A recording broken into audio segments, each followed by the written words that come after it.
दोस्तों 11 अगस्त का दिन विपक्षी इंडिया गठबंधन ने चुनाव आयोग को इस तरह धोया कि देश के साथ विदेशी अखबारों में भी इसकी पूरी खबर दिखाई दी, खूब चर्चा हुई।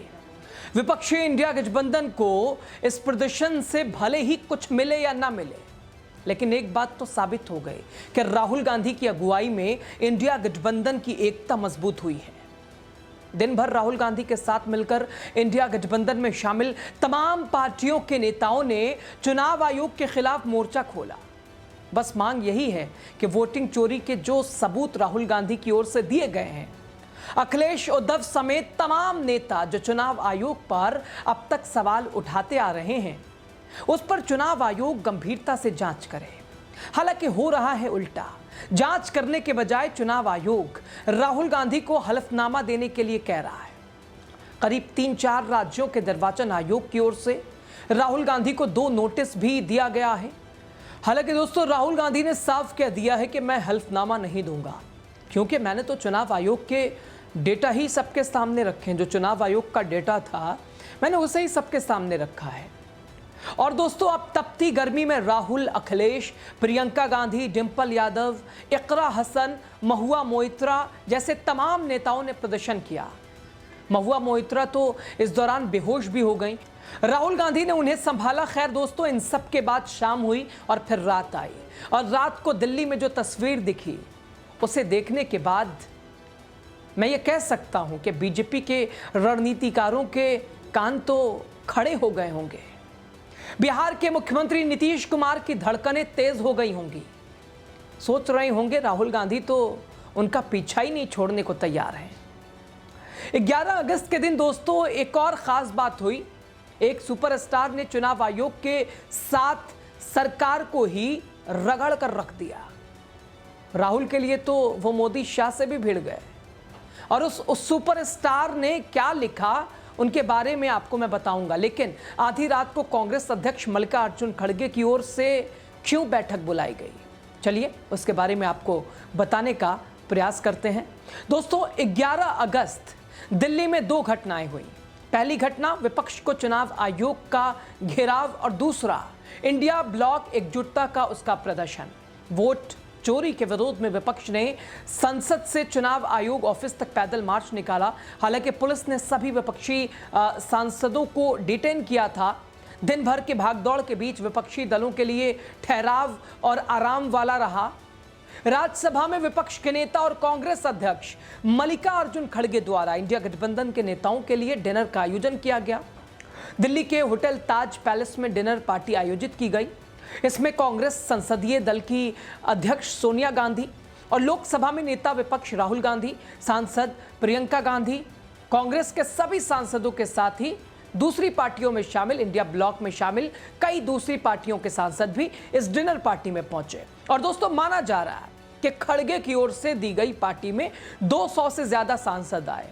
और इस डिनर पार्टी का एक तरफ से विपक्ष का सांकेतिक संगठन का प्रदर्शन भी था। ये विपक्ष बिहार में मतदाता सूची के पुनरीक्षण और कथित चुनावी धांधली के खिलाफ एकजुटता दिखाने का प्रयास कर रहा है। दोस्तों साथ ही इस बैठक में यह भी दिखा कि राहुल गांधी बिहार में चुनावी तैयारी उनकी जो दिखती है उसका भी नजारा यहां देखने को मिला। दोस्तों अब इस तस्वीर को जरा देखिए। इस तस्वीर में कांग्रेस की बिहार चुनाव की तैयारी के बारे में पता चलता है। इस तस्वीर में बिहार के मुख्य विपक्षी पार्टी राष्ट्रीय जनता दल की नेत्री तेजस्वी यादव की बहन मीसा भारती कांग्रेस अध्यक्ष मल्लिकार्जुन खड़गे के बिल्कुल करीब बैठी हैं। और वहीं एक अन्य तस्वीर पर नजर डालेंगे तो पाएंगे कि मीसा भारती सोनिया गांधी के बेहद करीब बैठी हुई दिखाई दी है। सोनिया गांधी और मीसा भारती एक साथ बैठी हुई नजर आ रही हैं। ऊपर की तस्वीर में कांग्रेस अध्यक्ष और सोनिया गांधी, ये राहुल गांधी की आगामी बिहार विधानसभा की तैयारियों की कड़ी में एक सबक और एक कदम साबित हो सकती है। राहुल गांधी 17 अगस्त से बिहार में आगामी विधानसभा चुनाव की तैयारियों में जुटेंगे। बिहार उनकी लगातार बिहार में रैली है। ऐसे में दोस्तों आरजेडी की मीसा भारती के साथ करीबी ये साबित कर रही है। और ये तस्वीर बिहार में विपक्षी दलों की एकता या फिर कांग्रेस आरजेडी के करीबी को दिखाती है, दर्शाती है, बताती है। ये बिहार की सक्रियता के ऊपर भी ध्यान ले जाती है। वही दोस्तों कांग्रेस अध्यक्ष इसके साथ ही समाजवादी पार्टी के अखिलेश यादव, डिंपल यादव, जया बच्चन, साफ तौर पर टीआर बालू, शिवसेना उद्धव के संजय रावत, प्रियंका चतुर्वेदी, कांग्रेस की प्रियंका गांधी सहित कई विपक्षी सांसद होटल ताज पैलेस पहुंचे थे। हैरानी की बात यह है कि खुद को इंडिया ब्लॉक से अलग कर चुकी आम आदमी पार्टी के 3 सांसद भी इसमें शामिल हुए, जिसमें संजय सिंह, संदीप पाठक और अशोक मित्तल डिनर पार्टी में पहुंचे थे। और जब आम आदमी पार्टी और आप सांसदों से इस पर सवाल पूछा गया कि क्या एक बार फिर से वो इंडिया ब्लॉक का हिस्सा होने जा रहे हैं, इस पर संजय सिंह का साफ कहना था कि हम इंडिया ब्लॉक का हिस्सा नहीं हैं। इस मुद्दे पर विशेष हमारी राय भी विपक्ष के साथ है। हम इंडिया ब्लॉक के साथ नहीं है, लेकिन इस विषय पे, एसआईआर के मुद्दे पर, वोट चोरी के मुद्दे पर हम राहुल गांधी के साथ हैं, कांग्रेस के साथ हैं, इंडिया ब्लॉक को मजबूत करेंगे। दोस्तों, अभी कुछ दिन पहले ही इंडिया गठबंधन के शीर्ष नेताओं ने एकजुटता दिखाते हुए कांग्रेस नेता राहुल गांधी के आवास पर रात्रि भोज पर बैठक की थी, जिसमें उन्होंने बिहार में मतदाता सूची के विशेष गहन पुनरीक्षण और बीजेपी चुनाव आयोग के कथित वोट चोरी के मॉडल के खिलाफ लड़ने का एक संकल्प भी लिया था। दोस्तों, जिस तरह 11 अगस्त के दिन राहुल गांधी के साथ ही विपक्षी इंडिया गठबंधन के सांसदों की गिरफ्तारी हुई और उसी दिन साउथ फिल्मों के सुपरस्टार और तमिलगा वेत्री कजगम के चीफ विजय थलपति ने एक्स पर एक पोस्ट किया, जिसमें राहुल की गिरफ्तारी को देख उन्होंने सरकार को आड़े हाथों लिया और लिखा।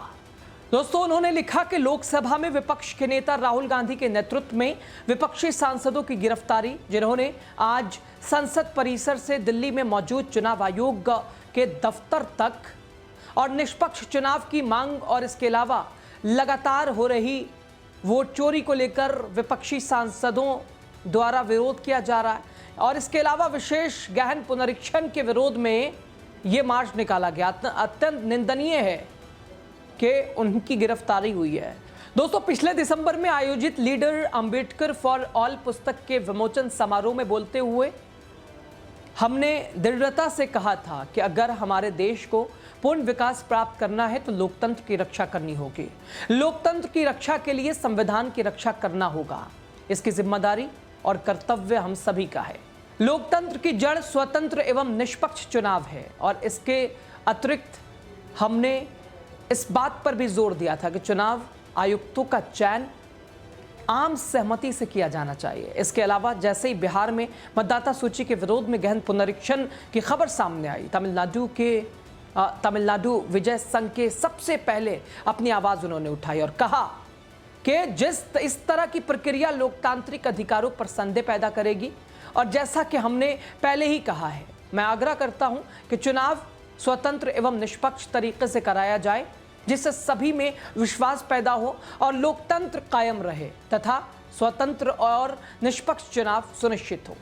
दोस्तों, तमिल सिनेमा के सबसे बड़े सुपरस्टार्स में से एक होने के नाते विजय के पास विशेष रूप से युवाओं और ग्रामीण मतदाताओं के बीच अपार प्रशंसक आधार है और उनकी फिल्म लगातार बॉक्स ऑफिस पर रिकॉर्ड तोड़ती है और उनके फैंस क्लब पूरे तमिलनाडु में फैले हुए हैं और जिन्हें एक तैयार ज़मीनी नेटवर्क प्रदान करते हैं। उनकी अगर बात करें तो ये पहुंच स्थापित राजनीतिक दलों को टक्कर दे सकते हैं। और जिस तरह टीवी के चीफ ने राहुल गांधी के लिए खुलकर बीजेपी से पंगा लिया, उससे लगता है कि तमिलनाडु में एक अलग तरह की राजनीति दिखने वाली है। बहरहाल, खबर पे आप क्या सोचते हैं? आप अपनी राय कमेंट के जरिए हमारे साथ साझा कीजिएगा। बहुत शुक्रिया लास्ट तक वीडियो देखने के लिए।